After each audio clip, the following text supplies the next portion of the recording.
présente, mon nom c'est Maryse Lizzie Théagène, je suis membre du groupe Testimony et aujourd'hui j'ai le plaisir de vous présenter une femme extraordinaire, Magda Jean-Baptiste.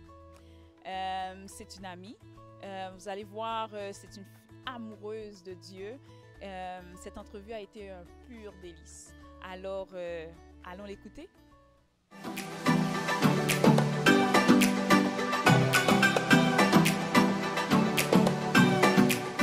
Bonjour Magda, comment ça va?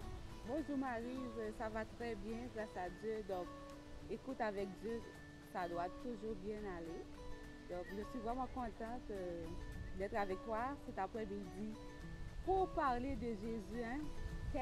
Quel privilège! Moi, Magda, hein, que Dieu peut me choisir pour faire de grandes œuvres à travers moi et que moi, par reconnaissance, je peux dire qui est ce Dieu à tout le monde, à toute l'humanité. C'est merveilleux. En tout cas, je suis très contente. Je suis sûre que nos téléspectateurs ou bien nos YouTubers vont avoir du plaisir à t'écouter. Puis moi, la première, franchement, Magda, ça faisait longtemps qu'on devait aller prendre un café ensemble. Finalement, on va faire ce café sur YouTube. Ben, écoute, dans un parc, au parc des Mille-Îles. C'est gloire à Dieu. Il fait très beau ici, donc même à travers ce parc, on voit comment Dieu est merveilleux, c'est extraordinaire. Donc, à travers la nature parle de la grandeur de notre Dieu. Donc, et nous, à plus forte raison, qui bénéficient de la grâce de Dieu, pourquoi ne pas en parler? Ce que j'aime beaucoup avec toi, Magda, c'est que dès qu'on te rencontre, tu mets Dieu en avant. Aujourd'hui, sans la moindre prétention, j'aimerais savoir qui est Magda. J'aimerais ça connaître cette servante de Dieu. Peux-tu nous dire qui est Magda? En fait, moi, je suis juste une simple personne en qui Dieu investit beaucoup son amour. Dès mon très jeune âge, Dieu m'a montré que je suis précieuse à ses yeux. Parce qu'en principe, je vais être morte. Il m'a évité plein d'ennuis, plein de problèmes. Et aujourd'hui, pour parler de lui, c'est comme un retour de son amour manifesté. Comment il m'a pris sous ses ailes dans des moments vraiment très difficiles. Donc parler pour lui aujourd'hui, pour moi, en tout cas, ça n'a pas de prix. Ça n'a pas de prix. Et aujourd'hui, je vais parler de Dieu, mais ce n'est pas moi en fait. Je lui ai demandé juste avant de venir de mettre ce qu'il veut que les gens puissent écouter, ce qu'il veut dire à travers moi pour toucher les cœurs. Donc, ce qui va sortir de ma bouche, c'est vraiment lui. C'est cet esprit qui va m'inspirer. Ce n'est pas mes paroles. Donc, c'est vraiment lui à travers cette personne simple, cette personne faible, mais lui qui me rend fort dans ma faiblesse. Donc, pour moi, c'est un grand jour. Quand puis Armand m'a dit, oh Magda, tu sais, ça va être toi, la prochaine invitée. Mais j'ai juste dit oui. Pourquoi? Parce que moi, en tant que personne, je suis juste l'œuvre de Dieu. Pourquoi ne pas parler de lui? Donc, tout ce qui va sortir, ça ne vient pas de moi, ça vient de Dieu vraiment, de son œuvre en moi. Effectivement, Testimony, c'est vraiment, je trouve que ça permet de parler, de témoigner la grandeur de Dieu. Mais j'aimerais ça que tu nous témoignes, Magda, comment tu as rencontré le Seigneur? Comment Dieu t'a trouvé? Où t'a-t-il trouvé? Parle-nous. Est-ce que tu es né dans une famille chrétienne? Explique-nous. Donc la parole de Dieu dit, instruis l'enfant selon la voie qu'il doit suivre. Et quand il sera grand, il ne s'en détournera pas. Donc c'est la pure vérité, parce que Dieu m'a donné une mère qui m'a toujours montré le chemin de l'Église.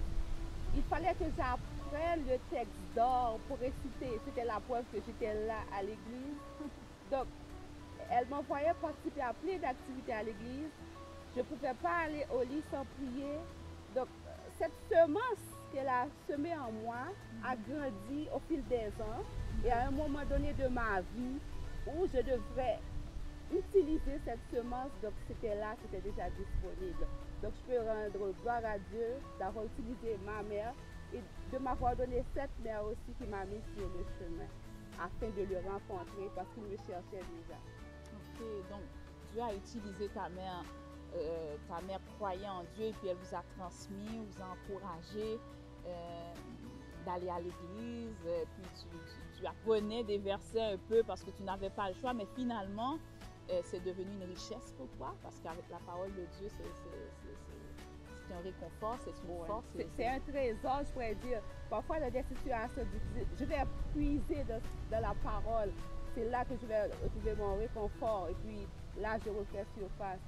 Je pourrais dire, j'étais très jeune, parfois, j'étais couchée sur le dos au grand air et puis je regardais, je contemplais le ciel. J'avais l'impression que je voyais Dieu à travers les nuages. Wow. Je lui parlais. C'est comme très jeune, j'avais quand même une relation avec ce Dieu qui était toujours là pour moi en fait. Comme tu as dit tantôt, il était disponible pour moi, il m'a attiré à lui et je me suis laissée aller dans ses bras. Très bien.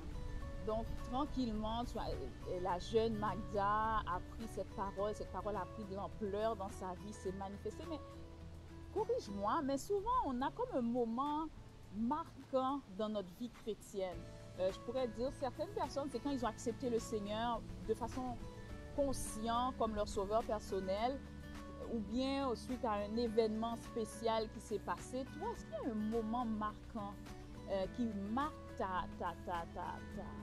ton parcours avec Dieu? Est-ce que tu voudrais partager avec nous? Bon, moi j'avais environ 14 ans et puis j'étais en 4e secondaire, mais je pourrais dire que c'est l'équivalent de 3e secondaire au Québec parce que moi j'ai étudié en Haïti. Et puis à un moment donné, j'avais pas eu une bonne note pour les mathématiques. C'est pas parce que j'ai pas compris, mais je sais pas, il y avait quelque chose. Et puis, il y avait la moitié de la classe qui avait réussi cette période. Ça s'appelle le premier semestre de l'année. C'était 2 semestres. Donc, j'ai dit à Dieu, on était 56, il y avait 27 personnes, je crois, qui avaient réussi cet examen-là. Et puis, quand j'ai vu la note de mathématiques, c'était quasiment impossible que je réussisse l'examen général. Et puis, j'ai fait une prière à Dieu. J'ai dit, mon Dieu, tu sais, je sais que tu peux faire quelque chose. Même quand ça a l'air impossible, tu peux la rendre possible. Même quand je vais être la dernière personne à réussir, tu vas le faire et je crois. Et je vous dis, mes chers amis, oui, j'étais la dernière personne et j'avais réussi. Wow. Donc déjà là, Dieu s'est montré à moi. Il dit, oups, wow, mon Dieu, il est vrai, il entend ma prière. Et par la suite, je pense que j'avais 23 ans. Il y avait d'autres situations encore, mais ça, c'est comme si, comme David, moi, j'avais vu, comme Job avait dit, j'avais vu Dieu présent. C'est comme en face de moi pour me délivrer. À un moment crucial de ma vie où je devrais mourir et être perdu, pas juste mourir. On peut mourir, c'est un passage de cette vie terrestre à la vie céleste, mais c'était pas ça. J'irais droit en enfer. Mais Dieu m'a saisi, m'a pris et m'a sorti de la force de destruction. Depuis lors, écoute, jusqu'à la fin de mes jours, j'ai aucune excuse pour ne pas servir Dieu. J'ai aucune excuse pour ne pas rester à ses pieds. Donc c'est un point marquant de ma vie et que là c'est un point de non-retour, je pourrais dire. Wow, c'est bien ça. Mais aujourd'hui, comment je vois bien que tu es un vecteur de la grâce, de l'amour de Dieu. Parce que moi, ce que j'aime beaucoup avec toi, Magda, avant de rencontrer Magda, on sent tout l'amour que tu as pour les gens. Tu parles avec beaucoup d'amour, avec une bienveillance carrément palpable. Comment tu fais?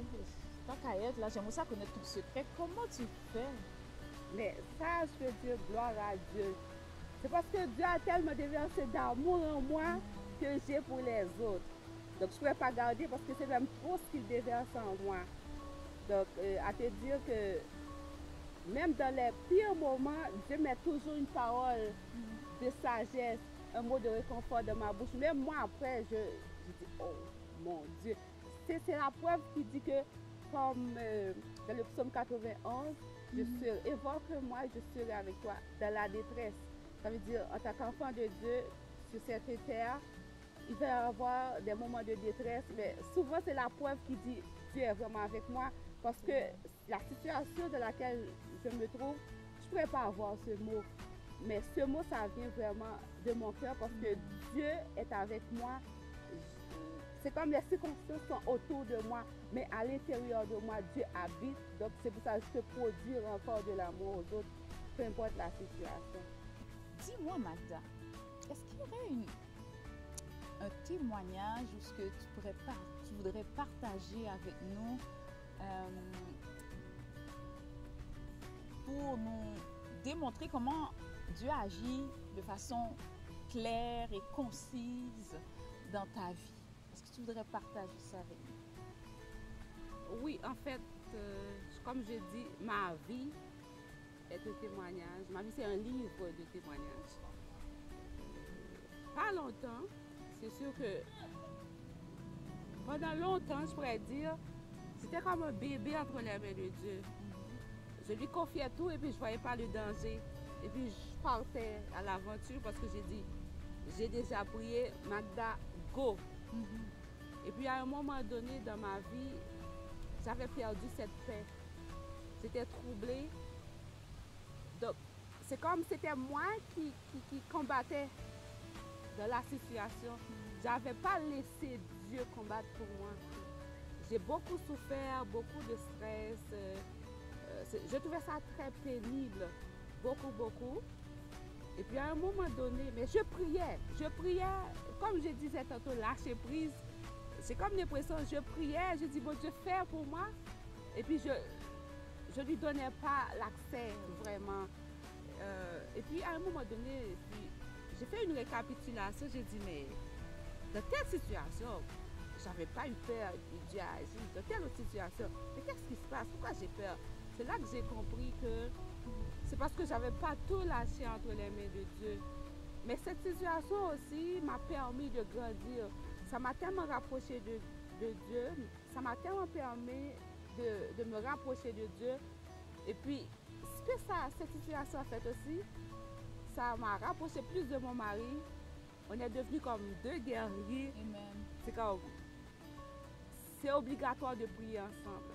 Même qu'il y aurait une petite mésentente pendant la journée, écoute, on doit s'entendre pour prier. Écoute, il faut le faire. Donc, et je sais qu'à deux, c'est encore plus fort. Donc, quand on prie à deux, donc, cette situation qui était vraiment pénible, qui devait être une honte pour moi, donc Dieu a fait en sorte que je suis devenue plus forte aujourd'hui. C'est comme si j'ai compris un nouveau chapitre de la, comment je pourrais dire, de la vie, de la relation avec Dieu. Donc je vois Dieu encore plus extraordinaire. Et puis je sens aussi qu'est-ce qu'il veut faire de moi. Il ne veut pas voir une petite Magda que je nourris. Mais il fait en sorte, comment je pourrais dire, il m'a fait transformer pour pouvoir toucher d'autres cœurs. Et qu'aujourd'hui, je suis une vraie bénédiction partout où je passe. J'ai toujours un mot. On me dit, oh, tu es sage, mais je sais que ça vient de Dieu, ça ne vient pas de moi. Parce que toute la gloire est à Dieu. Mais je vois beaucoup de transformations. À travers une situation où je devrais être morte vraiment là, où je devrais être dans la dépression, mais Dieu a fait de moi vraiment une vraie guerrière. Donc, c'est extraordinaire. Dieu m'a encore rapproché de mon mari. On devrait être vraiment séparés, puis à cause de la situation qui était vraiment dure. Mais ce que cette situation a fait, ça nous a vraiment rapprochés. Aujourd'hui, Dieu a appelé mon mari pour un ministère qui est Testimony.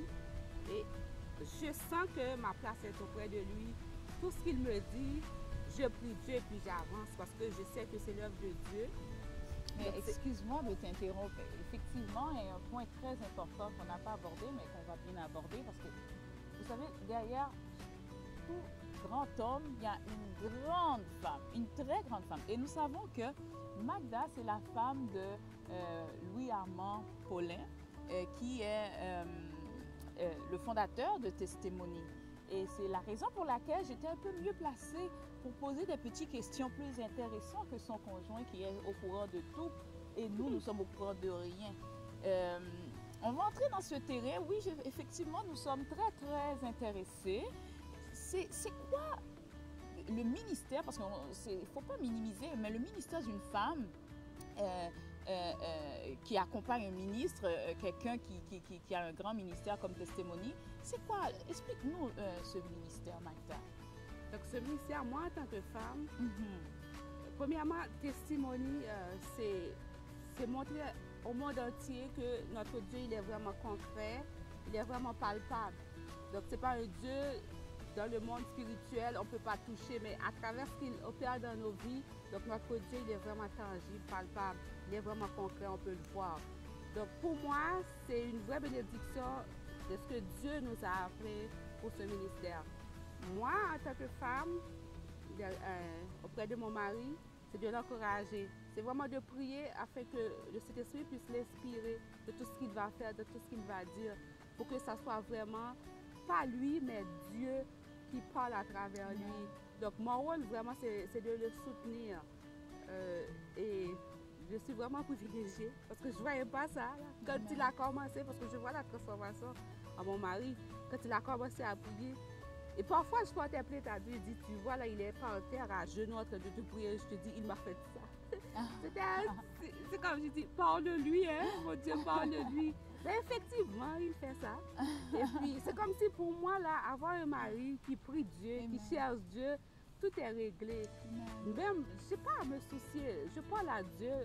Comme ça, on n'a pas à avoir des disputes et tout. Parce que si je parle à Dieu, je sais que Dieu va le convaincre selon sa volonté. Parce que lui, il sait mieux que moi qu'est-ce qui est bon pour nous.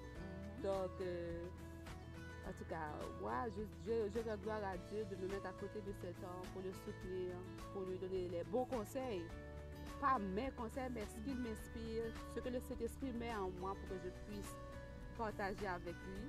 Donc, en fait, c'est ça. Donc, un ministère de bons conseils, de support. Je prie aussi beaucoup pour lui. Ouais, c'est ça. Et puis, quand il y a quelque chose, je vais lui dire, ah, je pense que ça pourrait être comme ça.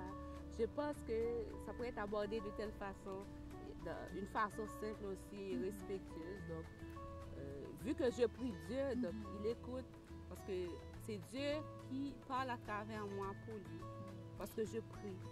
Et je vois aussi pour les informations, des fois, je vois que tu supportes beaucoup, mais en parlant de Testimony, c'est quand la prochaine activité, ça va être quand?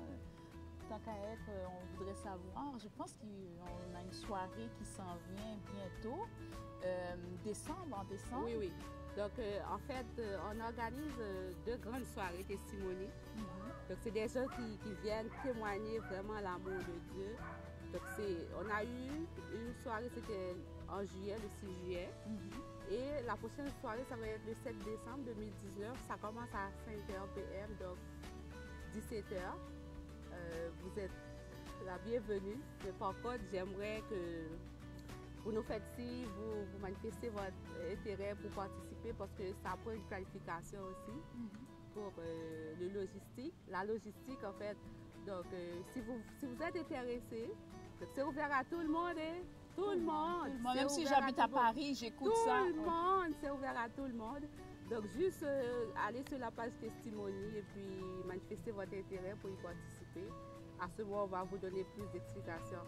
Cette année, ça va pas être en décembre, ça ne va pas être à l'hôtel Oubifos, mais bientôt, vous allez être au courant du nouveau local où ça va se dérouler. Bon, on va vous suivre sur Testimony. Exactement. Ok, c'est sur Facebook? Il y a Testimony sur Facebook et sur YouTube aussi. Et puis, on a un groupe WhatsApp, mais c'est un groupe fermé. Donc, vous ne pouvez pas avoir accès si vous n'êtes pas membre vraiment. Mais par contre, Testimony sur YouTube et Facebook, vous pouvez toujours nous envoyer un message. Donc, pour clore cette entrevue, je vais te poser une question très difficile, Magda. Très difficile. Que le Saint-Esprit m'aide. Je pense que même le Saint-Esprit va trouver ça difficile. Un mot pour qualifier ton Dieu. Parce que je sais qu'il y en a beaucoup là. C'est pour ça que je dis c'est difficile. Un mot. Un mot pour qualifier mon Dieu. Un seul mot. Tu vois, je t'avais dit, même le Saint-Esprit a de la difficulté. Il est bon. En tout temps. En tout temps. Et tout ce qu'il fait est bon. Tu sais, servir Dieu, c'est merveilleux. Mais ça ne nous exempte pas de rencontrer des obstacles, des épreuves, des moments difficiles. Je pourrais dire même des moments très difficiles. Quel conseil tu aimerais donner à quelqu'un qui connaît Dieu, mais qui est en train de passer un moment difficile et à tout hasard, maintenant, il t'écoute? Quel conseil tu aimerais dire à cette personne? Jésus a dit à la croix que tout est accompli. Il était venu, il a tout accompli pour nous. Avant de quitter, il a dit, je vous laisse ma paix, je vous donne ma paix. Je ne vous la donne pas comme le monde la donne. Croyez en Dieu et croyez en moi. Jésus a déjà donné cette paix.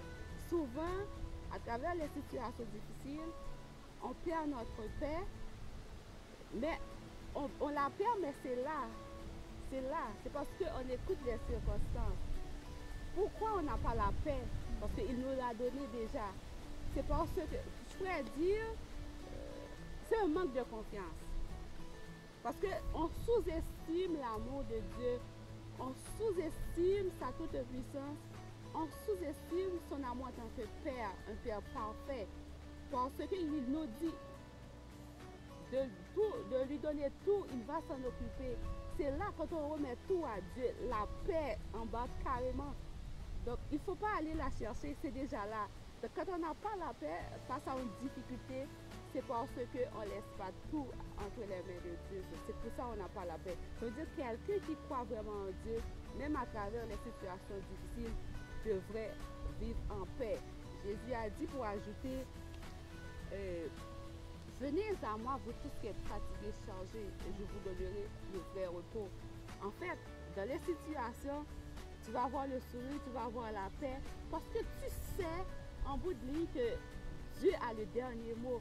Et il nous aime. Le dernier mot, ça va être à notre avantage, parce qu'il nous aime. Donc, je vous encourage, vous, chers amis youtubeurs, chers internautes, mes frères et sœurs de Testimony, toutes les personnes qui écoutent, qui visualisent cette vidéo pour le moment, de vraiment tous les centres les mains de Dieu. Il est capable. Ne sous-estimez pas l'amour de Dieu, sa toute puissance. Il est capable de vous libérer de ce fardeau, de gérer ce fardeau. Et je vous encourage à faire de cette paix que Jésus a laissée votre paix. Vous n'avez pas besoin d'aller la chercher. C'est déjà à notre portée. Donc, vivez en paix parce que Jésus a tout accompli à la fois. Amen. C'est bien. Moi, j'aime bien entendre ça, mais si tu permets, Magda, je sais que la personne qui entend ça, j'espère que vous êtes encouragée. Puis des fois, peut-être la personne va dire, oui, mais c'est une maladie que j'ai. C'est vraiment, il faut tout lâcher entre les mains de Dieu. Lâcher prise, c'est pas évident. Mais je pense que c'est une femme d'expérience qui parle. Lâcher prise. C'est un processus. Je ne pourrais pas dire que ça commence là et puis on a la paix. C'est vraiment un processus. Amen. Un processus, c'est en lisant la parole. Vous allez voir les promesses de Dieu. Les promesses de Dieu, c'est pour nous. Ce n'est pas les promesses du passé. C'est les promesses pour toujours. Parce que notre Dieu, il est le même hier, aujourd'hui, éternellement. Donc, ce qu'il a dit aujourd'hui, ce qu'il a dit hier, c'est valable pour tout le temps. Donc, il suffit d'y croire. Donc, c'est vraiment un processus de vraiment lire sa parole qui va nourrir notre âme et puis de prier, de rester dans la louange parce que Dieu, il demeure dans la louange. Donc, à travers les difficultés, c'est cette mode de vie, c'est cette, comment je pourrais dire, c'est la conduite à tenir en fait. Donc, c'est tranquillement, vous allez voir que le fardeau va être moins lourd. Je n'ai pas dit qu'il n'y aura pas de fardeau, mais ça va être léger comme Jésus nous a promis. Donc c'est vraiment rester dans la prière. Parce que souvent, face au problème, on a tendance à abandonner, à ne plus prier, à abandonner l'église, à ne plus lire la Bible. Ça, c'est vraiment une erreur grave. En faisant ça, on est vraiment des vrais perdants. Parce que rester attaché à Dieu, on ne perd jamais. On ne va jamais perdre parce que Jésus a tout gagné. Donc Jésus a tout gagné. Pourquoi il y a des combats aujourd'hui? C'est parce qu'on est sur terre. Mais la guerre, c'est déjà gagné. Jésus l'a déjà gagné à la croix. Amen. Donc, comme le pasteur avait dit ce matin, j'ai bien aimé ça, on gagne dans la victoire. Donc, il y a un combat, mais c'est déjà gagné. Mais notre vie, c'est de rester attaché à Dieu pour ne pas s'isoler, parce qu'en s'isolant, l'ennemi rôde autour de nous. C'est là qu'il va nous tirer, il va nous attirer dans son piège. C'est pour ça un chrétien, quelqu'un qui sert Dieu, doit être vigilant. Donc, c'est aimer sa parole, faire de sa parole notre délice, hein. C'est comme vraiment notre pain quotidien. Moi, je peux dire, écoute, la présence de Dieu sur cet esprit, sa parole, devient plus importante pour moi que l'oxygène maintenant. C'est ça que je réalise. Je ne suis pas une personne parfaite, mais je m'attache vraiment à Dieu. Je ne veux plus jamais lâcher. Je veux rester à ses pieds, peu importe la situation. Parce qu'après cette vie de souffrance, il faut que je vive la vraie vie. Moi, je ne veux pas rater ça. Et c'est pour ça que je vous encourage aussi, peu importe la situation dans laquelle vous vous trouvez, écoutez, restez attachés au pied de Dieu, parce que rester au pied de Dieu, il n'y a pas d'échec. Au pied de Dieu, c'est toujours la vie. Au pied de Dieu, c'est toujours la victoire. Donc, frères et sœurs, ne lâchez pas vraiment, restez auprès de Dieu. De lâcher prise que le monde parle aujourd'hui, ils n'ont pas de solution. Ils vous disent de lâcher prise, mais on peut tomber dans le gouffre, on peut tomber dans l'abîme. Mais quand on lâche prise sur Dieu, Dieu prend tout. Il est capable de gérer tout. Amen. Wow, merci Magda. En tout cas, j'espère que vous recevez ces paroles. En tout cas, moi, je les reçois. Alors Magda, écoute, le temps est déjà trop court. Moi, j'aimerais ça te garder au moins pour toute la nuit. Mais je pense que quelque part dans le monde, il est peut-être 1h du matin. Mais n'oublie pas, hein, ma soeur, il va y avoir un jour, il n'y aura pas de nuit, ça va être tout le temps la fête. Hein? Oui, oui. Ça va être tout le temps la fête et moi j'ai hâte. J'ai hâte à ce jour. Ça, c'est notre plus grande espérance. Ah oui. Et rien, aucune situation peut changer cette finalité que nous avons à travers le sacrifice de la croix. Amen, amen. Alors, merci Magda. On termine avec un petit câlin. Non. Alors, soyez bénis. Soyez bénis.